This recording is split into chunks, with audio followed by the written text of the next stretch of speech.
Hey, you are locked into the L Show. Myself, El Formosa. We are about to get into mental health in music. In front of me, I have got the gorgeous, the lovely Nikki Acute. What an introduction. How was it? It was all right? Yeah, that was beautiful. I'll pay you to do that later. Anytime. So how are you? How's life? I am good. I'm freezing. It was so cold getting here today. But other than that, everything is going amazingly. I mean, if you'd asked me that question maybe like a year and a half ago, it would have been a different answer. But right now, everything is just incredible. I'm loving life right now. I absolutely love that. I just want to touch on, but I want to talk about your many hats that you wear in the music industry. I think we should kick it off with synchronicity, first of all. Okay. Can you first tell us what synchronicity means?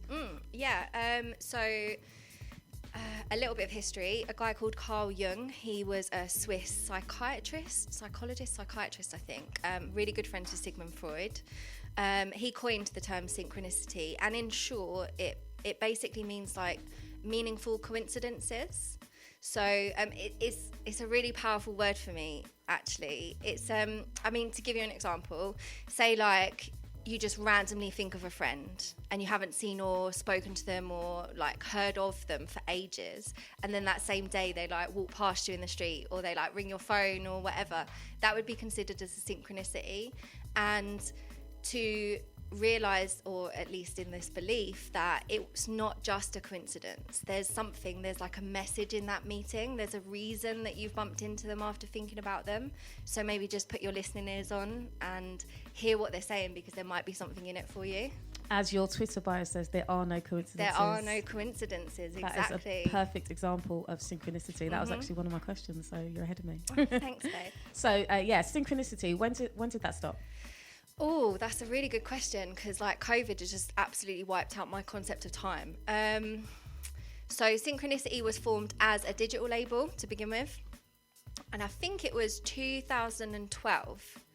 And it was formed as an output because I was at the time coming across all of this beautiful music, which I like really personally loved. And I just wanted to give it a home and give it some love. So I started putting out digital releases. I think we got up to 6. Amazing music, like if I do say so myself, because I A&R'd it, I love it. But I had to close it down because I just had my fingers in far too many pies at the time. And then in 2019, myself and Ross, we kind of rebirthed the brand Synchronicity, but this time it's in the form of an artist agency. So in short, it's been around this time for 3 years. Okay. Coming up. Yeah. How many artists do you have on your roster? Oh, that's a good question as well, because that's slightly changing very soon. Okay. We represent about 16, 17. That's a good number. Yeah. It's a small roster. Like that's across artists and labels and brands, but it's intentionally small. Okay. And what kind of genre are we talking about here? Bass music? I guess bass music is kind of the umbrella, but everything from like breaks and hip hop to dubstep, 140, grime, and everything in between, everything electronic. Lots of UK garage as well, because I love it. I love that. I love UK garage. I'm such a South London girl. Such a South London girl. That brings us on to ukbassmusic.com. Can we have a chat about that? Yeah, of course. So you run that with, is that Ross and Lara? Yeah, that's right. And am I correct in saying it's the online music blog? Is that how you describe it? Yeah, that's correct, yeah. How long has that been going? Again, around the same time as Synchronicity the first time. So I think about 2012. Again, for the same reason as Synchronicity, we were being sent all of this music, like just incredible music. And because the artists at the time weren't necessarily like very well known, it seemed like they weren't really getting placements on the bigger blogs, like the bigger magazines, the bigger platforms, were like real magazines back then as well. So we set up UKBM to support up and coming and known artists alongside each other. Again, we closed that down because it was a project for love. There's no money. It's not a business. It's something that we do because we love helping the artist out. It closed down, but it came back again about 4 years ago. Lara and I set it up, and Ross, big up Ross, shout out to him, because he is like, incredible with the content that like something goes up like pretty much every other day, and it's always amazing content as well. So check it out. That's ukbasedmusic.com, right? UK Based, plug it again. Love the plug. basedmusic.com. And do you know what? I'd also like to big up, is it David that writes for you? Yeah. He's very, very, very sick. And I've seen some of his longer pieces and they're really, really good. Yeah. How long has he been with you? About 2 years. He hasn't done anything recently, just because if you can imagine, like there's a piece on the art of the MC and also a piece on the roots of pirate radio. Those pieces, like we work in conjunction together, myself and David, they take about 6 months to actually put together, just because there's a lot of video interviews involved and it's lot about of work scheduling. goes into it. That's it. And then we've got to type we've got to type it up, put it into a format that's like readable, and then like get it out there. The whole process does take such a long time, and he works full time as well. So but in terms of like his writing, his research, the work that he puts behind it is incredible. Like I would urge anyone that is in love with our music scene, like to check those out. Yeah, 100%. Very well written articles. Next on the list is Subtle. Okay. Subtle Radio. Yeah. Are we allowed to say that here? Yeah. Getting a nod. Whoops. I didn't even clock that. You did. Let's talk about Subtle Radio. We can talk about it. Yeah. So UKBM, Lara and I also have a UKBM show, which is on Subtle. So on there, we've got 2 hours monthly, first Saturday of every month. And we play music from across the UKBM spectrum, so you could expect anything. There's always a bit of UK hip-hop in there, and drum and bass, jungle, garage, dubstep, 140, grime, like everything that we're loving, whether it's new, old, whatever. It's just music that puts you in a good vibe, and that's the reason that we're on Subtle. We get a good vibe when, also I get a good vibe when I listen to your show, because it's very calm, it's very welcoming, it's just something smooth about it, and it's really, really beautiful, especially thanks. the music that you choose as well. How do you select the music that goes into it? Does it get sent to you, or is it stuff that you've already got, or? So because of UKBM, the online platform, we know a lot about what's about to come out as well. So we're sent a lot of music as a promo, like from press, like from PRs or from the artists themselves. So we pick from that, and then we're also on quite a few like promo lists as well. But then, like most shows as well, we'll reach out to artists that we really like ourselves and ask them if they've got anything too, whether it's coming out or just a dub or something. It's just another way to kind of be involved in the scene, isn't it? And like, we love playing the music, and we love that we're giving a platform to people who may not have had a platform. So yeah, it takes about a day, like we were talking about this earlier, to get to prep for a radio show that lasts like an hour, 2 hours. It's not just the hour, is it? No, like, not at all. If we're not a DJ that's got everything on a USB already, but we're hyping up like new releases or like promos and stuff, it takes us about 6 hours, like half a day to get ready for it. And I love it. It's like, leave me alone. Leave me alone in my office. I'm just gonna headphones on. Yeah. Like listening to all the new music. I love it. Oh, I love that. Your final hat. Yes. No, your penultimate hat is runner of all things Spent Shell and manager of Flowdown. Yeah. Let's talk about that. Let's talk about that. So Flowdown and I have worked together for, I was trying to work this out earlier actually.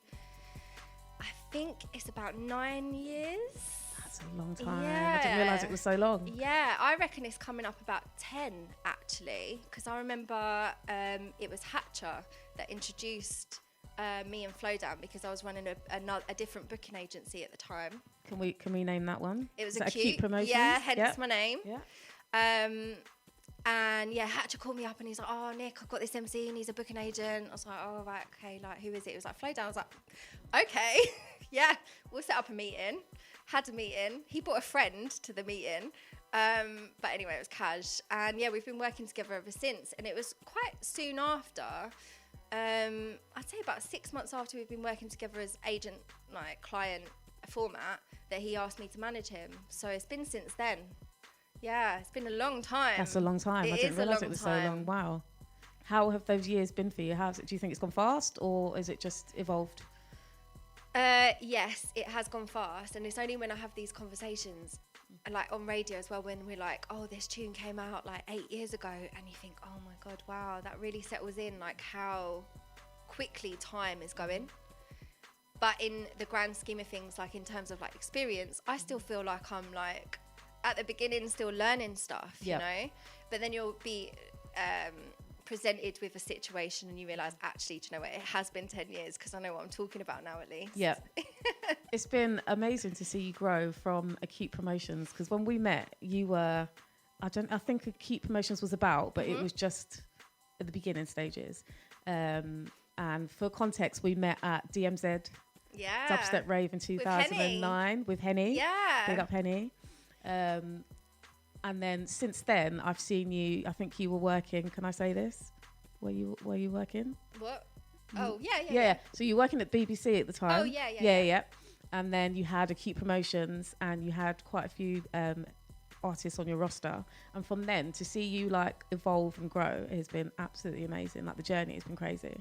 So I don't know how it's been for you. Oh, babe, thank you. I appreciate that. Sometimes, like we just said, like because you are the thing that's changing, it's kind of hard, or like you don't realise how much you're changing until you either get feedback from someone else or you take a step back and like review it. And I definitely feel like I've grown in experience and knowledge since then, because I was very like wide-eyed, and the reason that I was doing it, it's still the reason now, but the reason I was doing it was because I loved this music. I loved this music and I just wanted more people to hear about it. That was like my main thing. And also I liked helping people.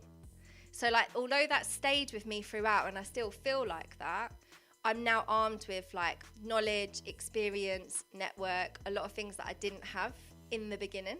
Before I was just like, I have no idea what I'm doing, but I just want to help everyone, you know. And now I'm like, I know what I'm doing, and I'm gonna help everyone. So I can feel the progress, but I can't at the same time, if you see what I mean. Yeah. Do you think the journey musically has tied in with a personal journey for you, or do you think they've been separate? Or have they moulded together and created? I think if you work in music, I don't think you can separate them. I mean, that's my personal opinion. It's like, if you're, don't get me wrong, if you're like hired, there's nothing wrong with them. But if, say, you've got a full-time job at a major label or something, sometimes people are just there because they're getting paid and it's a job, yeah? But if you're doing it because it's a passion project, I think they're intrinsically linked. Like, you can't separate the two. So I can look back at parts of my career when perhaps like I know I could have been doing better, and parts of my career where I felt like I was absolutely smashing it, and it definitely coincides with like how you are in your life, in your personal life as well, and how your personal life has an effect on you that can have an effect on your career as well. Yeah. So you're one entity. You are just Nikki Acute. Yeah, I would and say so. You've evolved musically, professionally together. Mm-hmm. Yeah, I like that. That's cool.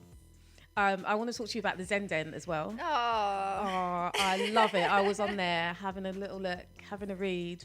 Can you tell us a little bit about that rather than me going into it? Yeah, of course. I mean, it's no secret that the lockdowns oh my God, is it a year before last now? 2020, wasn't it? Wow, March 2020. 2 years ago. Yeah. Oh my God. Crazy, isn't it? I told you time just doesn't mean anything to me at the moment. But so yeah, lockdowns were tough mentally because work, which is predominantly synchronicity, shut. Mm-hmm. All the live events shut, all the artists couldn't take bookings. Our work was absolutely 100% shut down. And we did what we could to diversify and offer other services, but it just felt like everything that we'd been working so hard for since we opened had just been taken away. And that was quite hard, egotistically and personally. And so what I did is I kind of, after a few months of it, don't get me wrong, I did dwell. I was feeling sorry for myself for some time. But after a little while, I wanted to get my head out my arse. And I just kind of made some positive changes. Like, I'm sure we'll talk about that. But, you know, like exercise and meditation and just things like that I've heard all the time that help. But, you know, you're kind of like, yeah, I'll do it one day. I forced myself to do it. And because it helped me so much, I felt, again, like maybe this information could help other people. So I created the Zenden. It's just a page on my like personal website, and it's kind of a blog where I've written about things that I've learned over the last years, actually, like books that I've read or practices that I've implemented into my life that really helped me become more accepting of the situation that we were all in during COVID, and also use it as a benefit. So if only one person reads that blog and they feel better, or they feel at least inspired to try something to help them out of potentially a dark place, that's the reason they exist. So that's the Zenden. So I feel like you deal with artists on a holistic level, since you mentioned well-being and music. Would I be right in saying that? Yeah, definitely. I mean, in an unofficial way, because I don't claim to be, like a authorized or qualified coach or anything like that, but I do realize how much I guess going back to your last question about, is it one of us, about if my career and my personal life are linked or separate. Yeah. I know how much, as a musician, you make music, you put it out. Yeah, but it's not like that. You make music, you're putting so much energy into that music. Yeah, you're putting yourself on the line when you put that piece of music out into the public. Mm-hmm. And if that's not received very well, that can be really hard, because it is you that's being, or at least it can feel like it's you that's being attacked. Or rejected. Yeah, or rejected, exactly. If that piece of music doesn't go as well, if it doesn't get as many likes, if it doesn't, get accepted by a label. There are so many rejection situations in this style of career that it can be really heartbreaking for the person who's made the music, or DJ sets, radio shows, events, any of it. So I have an understanding that there is definitely a holistic situation here. Like, people expect, oh yeah, you go and DJ, you go home, you're living the life of Riley. That's not the case. You go and DJ, if some people aren't dancing, you might take that personally. So maybe when you go home, it's about reflecting, or it's about having an understanding that you can't please everyone, or it's about having an understanding of maybe improving your set, or whatever it is. It's about that reflection, about that understanding that there's so much more to being a self-employed person, which is what musicians are, than just the work itself. Mm-hmm. So yeah, I would say that I do have an understanding of like a holistic approach when it comes to that. When did you make that connection between well-being and music? I think it was mainly it's always personal, isn't it? Like, I'd say in my 20s, I'd probably say I had a breakdown. Okay. And all my work was in music. And although it wasn't music that led to the breakdown, it was my management of the work and the rejection, the negativity, the hard work, the lack of sleep, etc. That all led to what I would consider the breakdown, right? So I have, although again I'm not an expert, I have an understanding of those, indicators of when that's starting to happen for people, like the detrimental self-talk. Yeah. So because of that, I think I can, when I speak to artists, whether we're, we work with them with synchronicity, or whether we're just outside of the company, for instance, when you kind of see those indicators, you have an understanding that perhaps that might be a path downwards, and maybe there's a way that you can help them like understand that in a way that's not going to lead them down that way, because it's not a nice place to go. It's not a nice place at all. No, it isn't. What do you think? Do you think it's hindsight that helps you realise you had a breakdown, or were you aware at the time that something was not going very well? Hindsight. And it was weird because I felt like I was 100% on top of everything. And Do you think you were high functioning? Yeah. At the time? Yeah. Absolutely. And also high functioning to the point where, like, because I don't know the real definition of high function other than like you're working through it. I would say high function is, I don't know if you mask it, but you kind of just carry on, don't you? When inside you could go to work and have a really good day at work, but at home your true self and you're just crumbling at home, but then you get up and you go back to work the next morning. Okay, so and you just continue to do it. So it wasn't even that for me. Okay. I thought I was on top of everything, and it was only when one break. And do you know what it was? It was I had my first anxiety attack, and it was brought on by caffeine, because I was living on caffeine But I was loving my life. So there was no reason for me to slow down drinking caffeine, because it was like, oh, haven't had much sleep because I've done loads of work. I'll have a coffee in the morning and then I can carry on with work, kind of thing. Anyone outside, well, not that anyone said anything, but if I was to see myself back then now, I would be like, you need to chill. Stop drinking coffee. Yeah, stop drinking coffee, but also just, I was running like 3 businesses, working part-time at a record label, managing like 3 very highly demanding artists as well, which in itself is a full-time job. Booking agency, 2 digital labels, and I was on top of everything. Don't get me wrong, I was all over it. But then you have one sick day, your inbox is just a mess. So then you're playing catch up. And then after a while, that just gets to the point where you're just like, I can't cope with this. And I just pushed it all away, because it wasn't worth what I could see. When after that situation happened, I could see that I had to just have some space. I had to have a break. How much space did you take from that? Well, I went and got a normal job, as we call it, when we work in music. Yeah. How did you feel actually coming away from music and saying, listen, I'm going to get a normal job and I'm going to get up and go to a 9 to 5 every day? In the beginning, I felt gutted. Yeah. Actually, I feel a bit emotional talking about this now. I haven't spoken about that. That's really strange. Wow. What an observation. I felt gutted. I felt like a failure. I felt like I'd let loads of people down, because there was, like artists on my roster who I just said I can't do this anymore, and they were kind of relying on me for work, so letting them down as well was gutting, because like that's my thing. I want to help people. For quite some time I just felt absolutely completely low, so low, and I got this job just simply because it didn't take up much of my mind, and I was getting paid, so I knew I was like safe to kind of plod for a little while. Yeah. But then after about, I think I still worked with Flowdown. He was the only one that I carried on working with, but everything else went. I think it was about 2-3 years, maybe even 3.5 years, that I said goodbye to music, and I was working. That's quite brave to actually stand up and say, look, I can't do it anymore. Mm-hmm. Maybe giving a reason or not giving a reason, but the courage that it must have taken to say, hang on, I'm sorry, I've got to let you go, or I've got to step out because my mental health is suffering here. Did you see the strength in that when you did that? Do you know what? I didn't even see it as strength. I saw it as a necessity.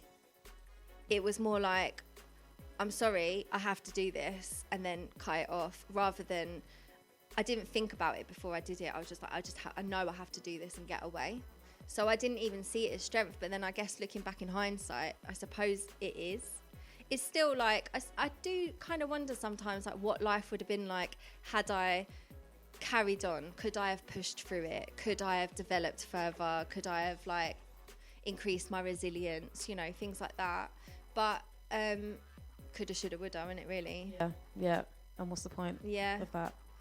What kind of things drew you out of that place, apart from getting a normal job? #normal. What kind of other things drew you out of that place and got you to somewhere where you were level? It was doing things for myself, and all of a sudden, well, not all of a sudden, it took a long time, being comfortable not being busy. And this sounds nuts. Big one. That is a big one. Do you know what? To some people, I think that sounds nuts though. Because I'm talking about, I go on holiday, my laptop's there. Emails are getting answered. I'm sightseeing and whatever, but my emails are getting answered, to all of a sudden not having emails. And you're just like what is this? What is this space? I'm not familiar with it. Yeah. What do people do when they have a 9 to 5 and then they don't do anything in the evening? Like, I still struggle with it a little bit, but that was a big wake-up call. That's one of the things I had to learn, like, during that period. And then also self-development. So I guess I spent quite a lot of time trying to understand what happened. And I think when you review things like that, you reflect on things like that, you're kind of trying to give yourself the tools to ensure or at least limit the possibility of it happening again. So I felt like that was really important. And that's not like a 1 hour situation. That's you know, you think of something and then a year later you think of something else and the dots connect. It's like quite a process, what I found. Yeah. Do you think that something like therapy would have helped you during that time? Yeah. Is that something that you explored? Oh, yeah. Do you know what? If I could afford it, I'd have a therapist for the rest of my life. I think... Wow. Actually, I feel like I'm in a therapy session now. Is that a good thing? I was watching your videos with Manga and Cicely, and I was thinking, oh my God, it's like therapy, isn't it? Sit in my chair. You sit, like, you've got the comfy sofa, I'm in the other chair, and you're the one doing all the talking. Yeah. But yeah, therapy. I've had one course of CBT a few years ago. And I just found it incredible because I'm so interested in how the mind works. Like, why do you think the way you think? And do you know what? It was Jim Carrey, actually. He said it, because people think he's gone a little bit nuts, yeah? I think because he's speaking truth. Exactly. And it's not relatable, but it's not the norm, is it, of what he's saying? And because of the characters that he's played, they don't expect him to come out with the things that he comes out with. And it shakes people up. Yeah. But when I heard him say it, I mean, I've heard it in various forms before, but what he basically said was like, I just woke up one day and realised that when I'm in character, you know, I am this character. I have their habits, I have their mannerisms, I talk the way they talk, I walk the way they walk. I am this character, yeah? And I can just switch it on like that. So that made him think, well, who is Jim Carrey? If I can just become someone completely different in the space of minutes, who am I? And that like sends me on like some mad path of like really excited thoughts. It's basically our character is who we decide we want to be. Yeah. And if I woke up tomorrow and thought, do you know what, actually, I'm going to shave my hair off. I'm going to start listening to, I don't know, jazz music and go to ballets. And I'm only going to wear Dr. Martens. And I'm just going to talk in a really quiet voice. I've just decided I'm going to talk. You could literally change who you want to be in the course of seconds. And that just fascinates me. Because if that's the case, why do we hold on to such bad habits? 100%. Yeah. I'm thinking about it now and I'm yeah. Why do we cling on to these behaviors, these habits that really are like self-sabotaging? Especially ones that we know are self-sabotaging and we still continue to do them. Exactly that. Yeah. And it just fascinates me. And I know it's like cultural, it's like family history, it's habitual because that's how you were taught by your parents, blah, blah, blah. Like there are reasons that we have these traits. Cool.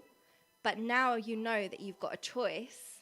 Now it's up to you. You're going to carry on being that way, or do you want to change it? And that just like that side of things just fascinates me. That actually reminds me of. So I credit you with starting me on this life journey of healing and spirituality, and the book that you gave me that started it, the Celestion Prophecy. And I remember us having loads of conversations about that. And it's like, once you know something or you've gone down this path, you can't unknow it. So you have to roll with it, because once you know better, you know, you try and do better. Mm-hmm. Do you get what I mean? Yeah. Yeah. So it's quite, that ties into what you were saying about, you know, the habits that we know we do them, but we know that they're not good for us. Why do we continue to do them? We could be anything we want to be, can't we? So yeah. I mean, like, this could be a whole conversation in itself, isn't it, really? Like, sometimes those self-sabotaging habits, we think they're helpful because it might be that they help us fit into a certain group of people, or it might be that it helps us put up with the mundane style of the life that we've picked in. And if we were to change it, then we might have to actually get up and do something, you know, get a new job or find new friends or whatever. Sometimes it is laziness, sometimes it's fear. Like there's so many reasons. But the reason I find it so fascinating is because of my own journey and how different I was in my teens, for instance, to how different I am now has all been a choice. And that's empowering. Yeah. We know that if we have to think about that, we've actually got the power to be what we want to be. Yeah, exactly. You're not the person that you were 5 years ago. I hope not. Well, but it's true though, isn't it? Yeah. But there've been the changes in you have been so like under the radar, subconscious, because life's kind of like, well, maybe not you necessarily, but with some people, life's just kind of guided you and you've like adapted slightly. But imagine the power that you've got now, like hearing this and thinking, do you know what? I can actually change something. There's a friend in my life that I don't like. There's a job I don't want. There's a thing that I do when I'm around my friends that I don't like when I do it. Like, you can literally just change it. And it's just, yeah, it's incredible. But Celestine Prophecy. Yes. Babe.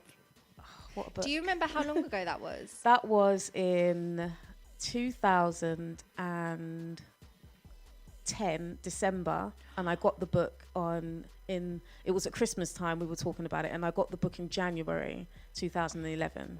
Wow. Yeah. I'll never forget that. How did it impact you? Oh my gosh. Do you know what? I think the biggest thing it gave me was self-awareness. Because, you know, control dramas, we do these things that we're not aware of, maybe to protect ourselves, but they're actually self-sabotaging, and working out your control drama or how you operate can just free you. Yeah, it was magical. So thank you. It's amazing. Do you know what? That book, I must have, because I read that when I was 19, and it was the first book, not that I read much, but it was the first book. You know when they say you can't put it down? Yeah. That's the first book that I've ever had. Like, if my train pulled into the station, I was like, oh, for God's sake, I have to stop reading now. Mm-hmm.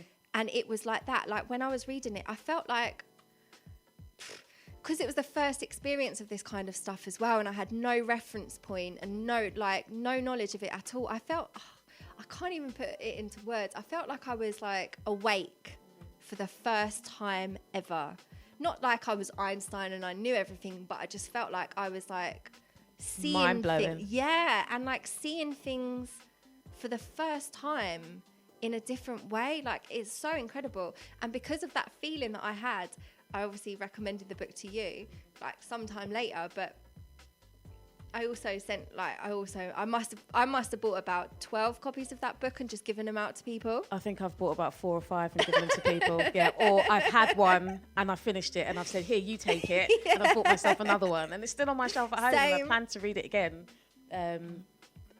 But yeah, there are no words, I think. Yeah, true. And the thing is, it's such an easy read because it is a fictional book and it's a story, right? But he's obviously like brought his lessons and his findings, his understanding, and put it into a fictional story. So it feels like even if you're not a big reader, you can like casually read it. Yeah. Yeah. Yeah. What other books do you recommend that have helped you on your journey? Ooh. I know one. Yeah. So another one in similar vein, again, like fictional, but same kind of messages, is The Alchemist. Love that book. By Paulo Coelho. Is that how you say it? Coelho? Yeah, it's Spanish, isn't it? Yeah. Coelho. Yeah, you say it better than me. So there's that one. And then also, kind of there's similarities, but it's a bit more like formal. It's Think and Grow Rich by Napoleon Hill. Yeah. Incredible book, and it was like written in the 20s or something. Yeah. So like sometimes you'll come across like a chapter and you're like, this is so outdated, but the understanding and the idea behind it is far too powerful to kind of let that be a thing. Yeah, I know you've always recommended that book. I think I started it and I've not finished it, but definitely something that every time I see it, I'm like, Nikki, that's the one. Yeah. That's the book.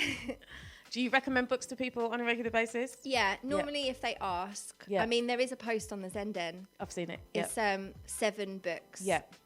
Well, it's 6 books and a journal. Do you know what? I saw the 6th. I saw the picture and I was like, where's the 7th one? So I went into post and read it and I was like, oh, yes. Little clickbait. Yeah. That drew me in. See the 7th one, I was like, oh, I've got to write the 7th one. Okay, cool. Like, and I actually planned to start journaling. So seeing that, I was like, I'm just going to give it a go. Yeah. Have you? I've got a journal. Yeah. You're and halfway I think there. I've had like 1 page in it. But I don't know, I just feel a bit silly. Yeah. Well, really? Why? Because I just feel like, I don't know, maybe I'm a bit pessimistic. If anyone finds this and reads this, I'm in trouble. Oh, yeah. I think it's one of those, it's like the diary from when you were like 11. You know, the ones with the little lock and the key? Yeah. Just keep that away. Because if I read some of mine, I'm like, what the hell was I on that day? Jesus. What was I thinking? Oh, do you know what I found, though, as well? Like, so I kind of started that during lockdown, and that was one of the things that I read so many times everywhere was like, it's so good for you, it's like therapy, and like you can get your thoughts out so they're not in your head. If you're an anxiety sufferer, like it's a really good way of just getting stuff out. And I one of the main things for me, the benefits of it, is actually looking back. And I don't do it very often, but when I do, I can see that from the beginning I was in a very dark place with the lockdown stuff. And then I've started implementing like the meditation and like various other practices, and I can actually read, like, although there's a flow to like progressively. Yeah, definitely. Like I'm in a really bad space, and then I'm in an okay space, and then I'm in a really bad space, but then eventually the bad spaces become less, and like it's really interesting. And without having that documented, you can only think like during these conversations, oh yeah, I was bad and then I got better. But actually there's so much more to that journey, and that's really important, that your brain doesn't realize that, oh yeah, one day I was bad and then the next day I was better, because it's a process, and that's really important. What kind of strategies do you impose on your artists to better their well-being? Okay, so I'm glad you asked that question, because when we first started the agency, well-being and like the holistic nature wasn't really something that we discussed right at the beginning. It was probably because I lacked confidence, and I didn't feel, I was like, who am I to kind of give them advice on stuff, you know, like what's my qualifications? So it's more just when we have check-ins, it's always been more than just, what are you up to? These are the gigs that you've got going. It's how are you feeling? How are things going for you? Is there anything that we can do to help you with that? We can support you in loads of different ways rather than just like bookings and stuff. But as I've progressed and developed, I guess, in my confidence and my understanding of things, I'd say in the last like 6 months, I've implemented even more. Just helping the artist understand that we're here and we're part of their team, I think is even more important sometimes than getting them loads of gigs. I mean, we do that as well, but you know, it's like, I want you to know that you're not on your own, because this is a very lonely industry. It can be, especially when you're at home and say you don't have a gig for 2 weeks, and you know, you're going through all of these things in your head, like what's wrong with me, or is it my music, or is it this, or whatever. It can be such a lonely space. So for them to know that we're here during those quiet periods to talk about strategy, to talk about things that we can do to improve their career, that I think is really important. But also, as an addition, something that I want to start implementing, and this is kind of exclusive, I didn't know if I'd talk about it, is I want that to be an official feature in our business. Okay. So I'm looking at becoming qualified as a coach at the moment. And if I do so, which I should, then any of the artists that we work with, it should be a bit more coachy than it already is. So coping strategies and mechanisms, dealing with, as you said, like rejection and negativity, and resilience as well is a big one. Just like equipping them with tools that could help them as a self-employed person to progress and continue with their career. I think that would be really helpful. I think that kind of help is invaluable for artists. Do you think, I've asked a couple of people this question, do you think that well-being or poor mental health are linked to being creative? Yes. In what way? It depends on the person, I think. Okay. Because some creatives find that they are more creative when they're sad. I mean, Adele wouldn't exist, right? Other creatives find that they can't create when they're in a bad place. So I think they are intrinsically linked simply because it's an art. And when you create something external of yourself, you're still putting your energy into that thing. So for you to be able to do that, you need to be feeling a certain way. And again, I think that where on the scale people feel is dependent on who they are, dependent on their, their processes and where they feel most confident. Because actually, some people I've found are more confident when they're sad. Wow, that's interesting. Yeah. Well, you think about it, there's so many like love songs, for instance, but you know that, oh, my ex left me and blah, blah, blah. That creation has come from a place of pain and a place of sadness. And sometimes people feel like, in fact, I've heard this, like in mainstream music especially, like they can only create when they feel hurt. Yeah. Like they don't, because when they create a happy song and it's all like jingly and happy, it falls flat. Yeah. Do you think that means that they're comfortable in their sadness? More versed in it, most especially, like more. Yeah. Because if you've been depressed or if you've been sad for a long period of time, and you basically, in short of it, you have more experience in that. Yeah. And people tend to have more comfort in things that they're more experienced in. Yeah. Do you think that means that sometimes people can be stuck in their space, in the lower space instead of a high space? Definitely. For want of a better word. Yeah. Yeah, because like similarly, there are music producers who feel like they can only make music when they're stoned. Yeah. Yeah. And whilst I don't like argue with that, it may be that you're just more experienced. I mean, I don't know the psychology of it, right? I'm not sitting here as a psychiatrist or anything, but it might be that you're so experienced with smoking weed and being creative that when you try and do it without smoking weeds, you don't know what you're doing because your mind is like, hello, this is new. We don't usually do this together. Like, I want to go out and do something else. Do you know what I mean? Yeah. Yeah. So I think the comfort comes from probably experience. So do you think the experience brings on the, I wouldn't say poor well-being or poor mental health, and that affects the creative, or is it the creative is affected the other way around? Do you get what I mean? No, say that again. So do you think what comes first? Does the poor mental health come first or the creativity? Because they're interlinked.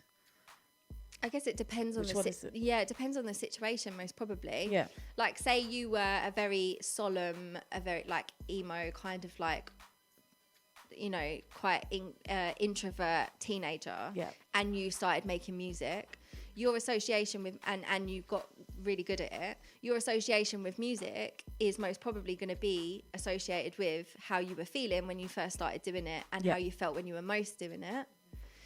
But then, like, on the flip side, it could be that, I don't know, you're feeling great, but then, I don't know, actually. It's interesting, isn't it? Yeah, it is. Yeah. It is really interesting. Because, again, it's like art. Like, we specialise in talking and working in music. Mm-hmm. But you could, like, put this across, like, painting. You could put it across dance. You could put it across anything. Anything that is kind of like an external output of your creativity. Anything is art, right? Yeah. It's something that I've been considering, obviously, having done a few of these interviews now. I'm thinking, how does creativity link with mental health? And I think maybe, am I biased because mental health is the only thing I talk about, or is it an actual thing? Yeah. Well, again, I guess it depends on who it is you're talking to. Myself personally, although for years I never thought I was creative because I don't make music. Yeah, and I can't draw. Creative. Yeah, but I told myself for years and years and years that I was not creative, but I was helping creatives. Okay.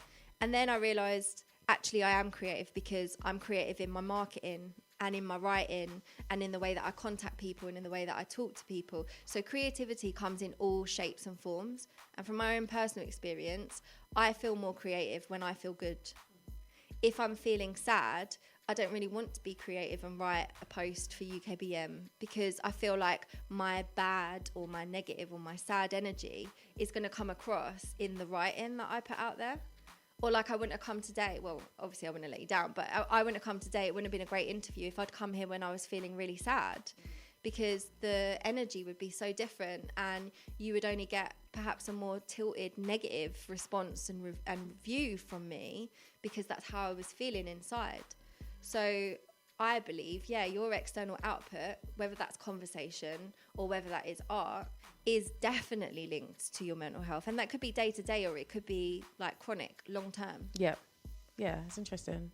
How do you think the term, I mean, I've used the term well-being because I've seen you use it online a lot, but is there a difference between well-being and mental health, or is it the same thing? What are the definitions for you? So well-being is like a balanced wellness of your whole life.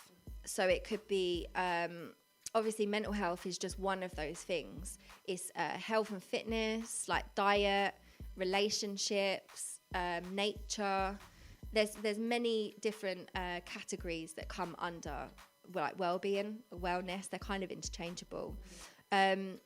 And to be completely like well, it's suggested that there should be a balance in all of those areas. So if you're like, you're okay for money, but you hate your job, or if you've got like really good relationships, but you're not doing anything for yourself in terms of hobbies, for instance, you may have like positives in your life, but that's not a general kind of overall well-being. Whereas mental health is like one aspect of well-being. It's a huge aspect, don't get me wrong. It's like one of the most important, because it's hard to do any of the others without it, without good mental health. But it's like one aspect of well-being. That makes sense. I was thinking on the way here, I was like, what's the difference between... It's that old holistic word again, isn't it? Yeah. So well-being is the whole shebang, and mental health is one aspect of the well-being. Yeah, interesting. My mind's gone blank. Because I've gashed you. So yeah, that's it. So we talked about mental health in the music industry. Do you think the stigma in the music industry regards to mental health is worse than daily society, or is it the same? I think right now, most probably the creative industries as a whole is maybe a little bit further ahead when it comes to conversations about mental health than the general population. But it depends who you ask. It's still quite a new thing, isn't it? Like, and you're part of that movement. Yep. It's there are movements like the Me Too movement, for instance, Black Lives Matter, that are bringing all of these real like crucial issues to the surface, which have helped us come to get comfortable talking about these things. And social media has helped us loads. Yeah. As much as sometimes it is like the reason that people are suffering with bad mental health. Yeah, we wouldn't get our message across without it. Exactly. Yeah. Exactly. Like even just following, I don't know, like an account that just tweets quotes every now and again and just gives you a little uplift. You know, that's like a tiny, tiny little perspective. But then the conversations that come off of things as well.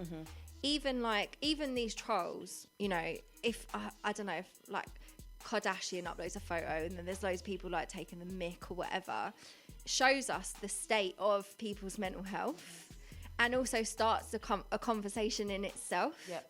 So although on the surface it's horrible, actually it's kind of helping us progress, I think. Yeah, I get that. I don't think without social media we'd be in the situation we're in most of the time, whether that be negative or positive. There's a bit of both going on with it. I think it depends how you manage it. You've always been quite savvy with social media from... Do you think? Yeah, definitely. What do you mean by savvy? Savvy, like, you know how to make it work for you, not against you. Yeah, do you think? Yeah. Because I think I struggle a little bit with it. I think so. Yeah, like, I love it when you remember it's a tool. Yeah. And I don't mean by, oh yeah, this is my soapbox, I'm just going to shout at people. I just mean a tool for connecting. Yeah. And whether connecting with people you know, connecting with new people that you've never spoken to before. If I go into a platform realizing that that's what I want, that's like my goal is to connect with people, then it can be incredible. Yeah.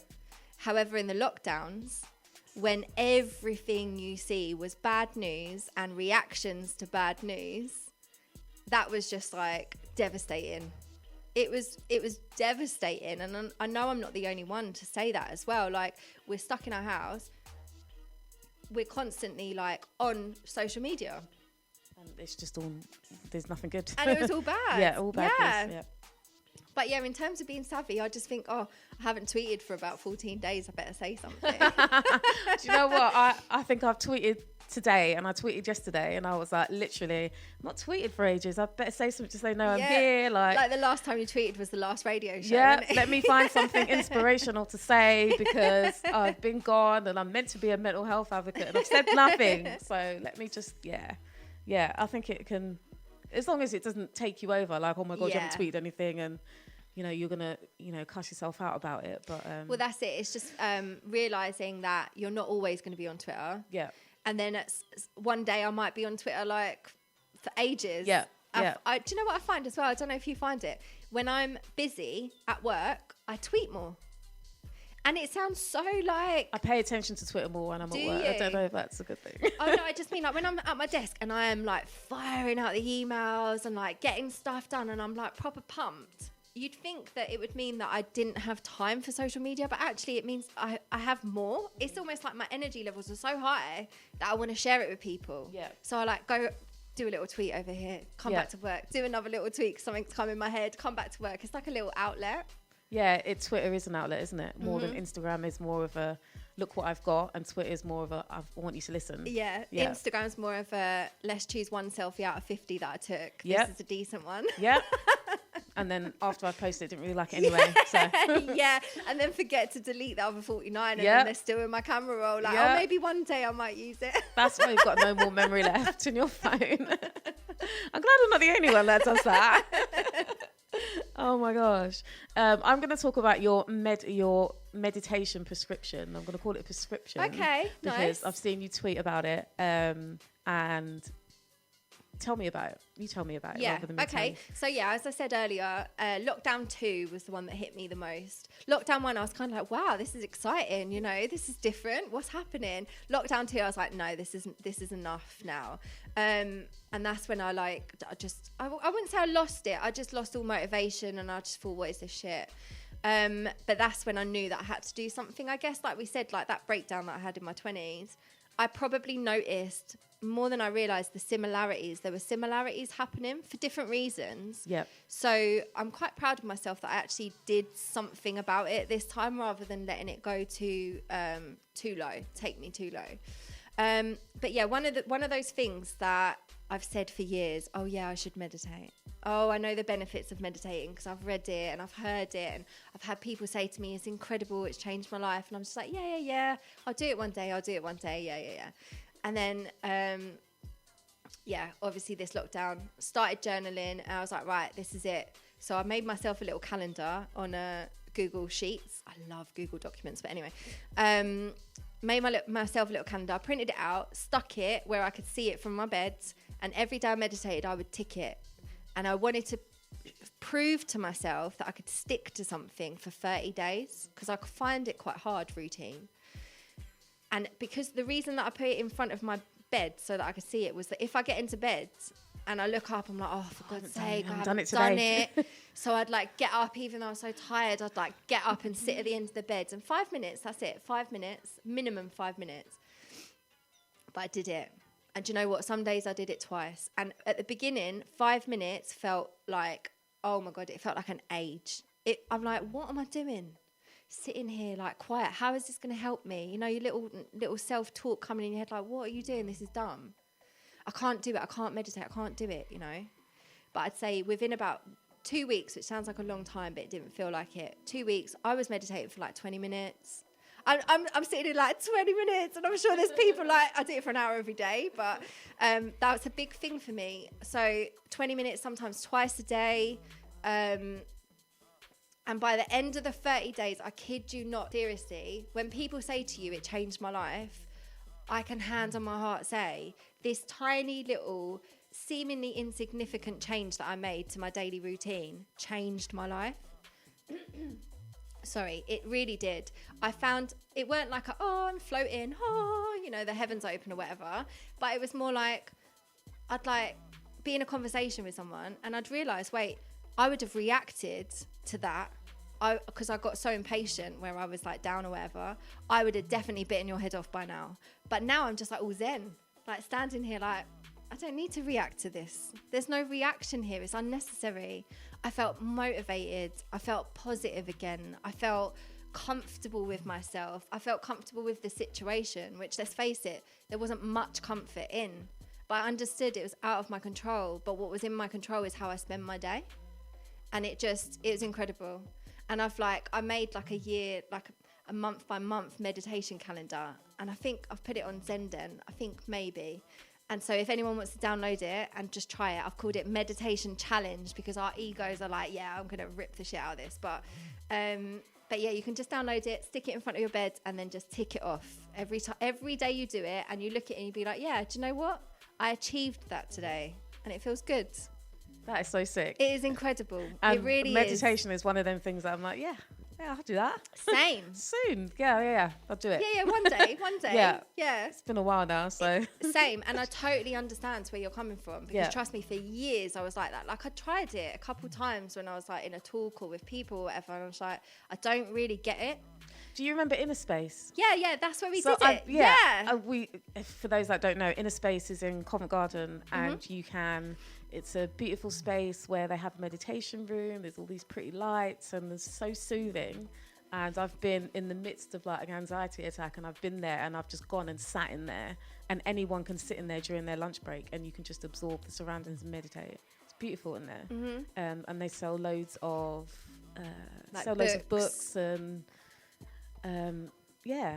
it's just a nice space. Isn't it? Yeah. They also send out emails and tell you what they've got coming up, and different talks and things like that. But it's just a lovely space, isn't it? I don't know where I was going with this. Well, no, that's it, because they do Friday monthly talks, don't they, in the IET? We went to one once, didn't we? Yeah, next door to the Savoy in the Strand way, Embankment. And right at the end, they do like a meditation, don't they? Yeah. And you're in this amazing room, and there's like, about 100 people in there? Like men, women, young, old, all sorts of types of people. And we've just listened to an incredible talk by someone who's quite inspirational. It's a different talk every month. And then we do this meditation together, innit? Yeah. And even though I don't think I really, you know how they say, like, I didn't meditate properly. You know, it didn't feel like it was like proper. It's still such a beautiful moment to share that silence with all those people from like, who were there for the same reasons, or not the same reasons, but we were all doing the same thing at once. Such a beautiful thing. Do you know what as well? It's a similar feeling to used to being in a dubstep rave. Yes. I know obviously not as like chill. Yeah. However, you're all in there for the same reason. Yeah. And you're all attentive. Yeah. You're all so present because you are absolutely loving your life at that moment in time. That it's like a group meditation. Dubstep raves are some of the best raves I've been to, music-wise, for genre. And I always explain this to people. And they're like, oh, what do you mean? Why is it different? And I'm like, because the appreciation for the music in those kind of raves is so different to you going to a grime rave with your gum fingers, or going to an old school garage rave and you're shacking out and watching everyone. There's just such just a different kind of atmosphere, isn't it? Yeah, it is. Yeah. I think that also comes down to like the choice of drug when it comes to music. You think so? Yeah. Because although I kind of got that feeling because I started drum and bass raving, that's like when I was like, I don't know, I was 16. They definitely should have ID'd me because I looked about 12. But you got that kind of like inclusivity feeling. You know, like all these people have travelled from all over the country, maybe even further, and they've come here, and you may not have anything in common, but you definitely have your love for this music in common. And that's what I think underground music is like so like amazing at doing, is bringing people together that wouldn't have even been in the same room together had it not been for that music. So drum and bass, you got it, but there were so many class A's that although it was a beautiful feeling with everyone, it still had its own little bubbles. Whereas like dubstep, like Forward, for instance, or like DMZs, Deep Medis, it is meditate on bass weight, isn't it? Bass is serious. It is that, yeah. Some of the best basses I've heard in my life have been at a dubstep rave. I remember when Flowdown did a show with The Bug in a warehouse in East London. E1? Yeah. Oh my gosh, I've never heard bass like it. I had to come out of the room at intervals because I was like, my ears are going to bleed. We were like halfway back. Like, it's a big room, yeah, isn't it? It's a big room. Like, big so room. from the stage to the door that you come into, it's a really long room. Is, yeah. Even halfway back, you could feel sick from the bass, like that was rattling your chest. I mean, in a good way, but it was incredible. Yeah, absolutely incredible. That was the first time I met Flowdown, actually. Yes, outside. Yeah, and I was like, he was like, oh, you're the write-up girl. He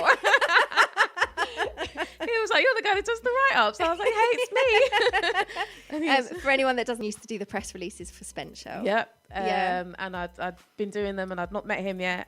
And then he was like, oh, Nikki's just left, but how are you? And we had a big conversation and yeah, it was jokes. That's another beautiful thing about the internet, isn't it? Yeah. Like we were saying just before we started interviewing, like Flowdown and I speak every day. Yeah. Pretty much on the phone, but I haven't seen him for ages. ages, like over a year, because of lockdowns and COVID and blah blah blah and whatever, but also because we can manage our business together without actually having to even be in the same room.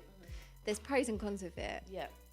I like it because it means we can be more efficient, right? Yeah. We haven't got to travel for an hour, travel back for an hour. We can like whatever. But also it does kind of take away that human connection a little bit. Yeah. I think you need that sometimes, don't you? That's why I was so excited to come today. Oh yes, it's not a Zoom thing. Hate Zoom so much. Oh my gosh, Insta Live and Zoom, those were the days, aren't they?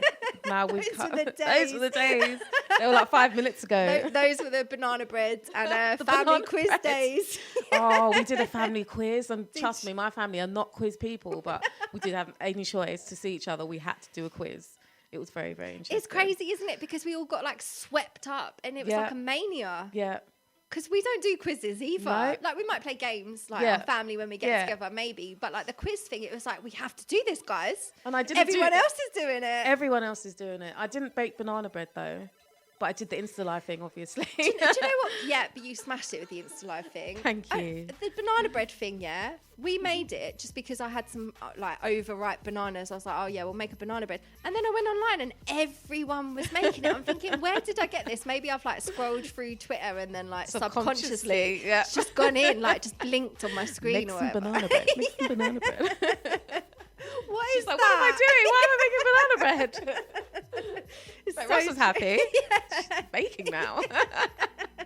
That's so funny. And then we like panic bought like flour and stuff, like, oh, we might have to make our own bread. Do you remember that? I remember that. Couldn't get that was flour after the toilet roll. anywhere. Flour was gone. I've got no idea why.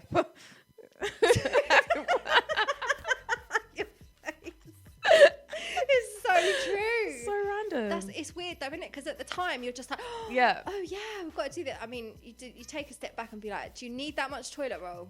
Honestly, why do you need that much toilet roll? And you've Just never like, used flour. Why do you need flour now? I'm like, look what we've been through. Oh my gosh. What a weird couple of years it's been. It has. Are we out the other side now, would you say? Do you know what? It feels like England might be. England, But, they're having parties. They're done. They're finished. Well, the masks come off on Thursday, don't they? Apart from on transport, Ooh. apparently they're staying on. Sadiq Khan has announced yesterday, I think it was. But like, so Ross and I organised a tour for two of our label clients, Inner Mind and System. And to celebrate their 10 years, it's like, happy birthday, guys. System's 10 years. 10 years. Wow. Yeah, System and Inner Mind, 10 years old this year. And we'd organised an amazing tour to celebrate it. And we had like dates in Europe, which we put so much work into building this tour, and it was just looking incredible. But they've all but one cancelled because of COVID. Because although everything was looking fine, one was in Austria, that was meant to be next week actually, and they're obviously in a really like precarious situation, and they've had to postpone it. And then Germany and that's postponed as well. And then also we just heard that the Netherlands is going to be postponed too. So They're probably looking at England like, what the hell are these guys doing? I think We're not letting anyone in. that's it. Like, I know we're on their high risk, a lot of countries high risk alerts. Like England is like, if you've travelled here, you've got to quarantine when you get back. Yeah, just hi guys. So you don't have a world tour at the moment, but No. what is next for Synchronicity and all the other things that you are doing? So we intentionally keep the roster really small because we help the artists and the brands with a lot more than just bookings. So we help them, like you said before, kind of holistically when it comes to their career. We'll look at press opportunities or any kind of marketing opportunities for them to help build them up. So although we're going to keep the roster small, that's really important to us so that we can give the right amount of time and attention to people that they deserve. We are going to expand a bit. So we're looking at taking on some new artists. Yesterday we announced the incredible Boofy from Bristol. Yes. He is so sick. So we're really happy to be working with him now. We've got another one being announced this week. And then we're probably going to be looking at taking on maybe like 2 or 3 new acts and just absolutely going like absolutely mental for this year, because it feels like we've been pent up with lockdowns and that for so long. It's just like new year, new us, like we're just going to smash it out. So for Synchronicity, it's expansion. Love that. Where can we find you on socials where we can keep up with what's going on? On the socials, it's at Nikki Acute, NIKKIACUTE. So Insta, Twitter, Facebook, whatever. Nikki, you have been an amazing guest. I've had so much fun. Babe, thank you so much. The hour just went. I told you, didn't I? That Your was first question was, amazing. we're going to talk for an hour. I feel like I'm therapied out now, babe. Do you? Just pay you on the, Oh, I love it. I pay you on the way out. I mean, first session free, but you know. Taster. Thank you so much for joining me. Thank you for having me. Thank you to everyone else that has locked in today. I hope you have enjoyed the interview. I will see you next month in February with a brand new show and a brand new guest. Take it easy. What's going on? This is Manga St. Helen, and you're locked into the L Show on Mode London.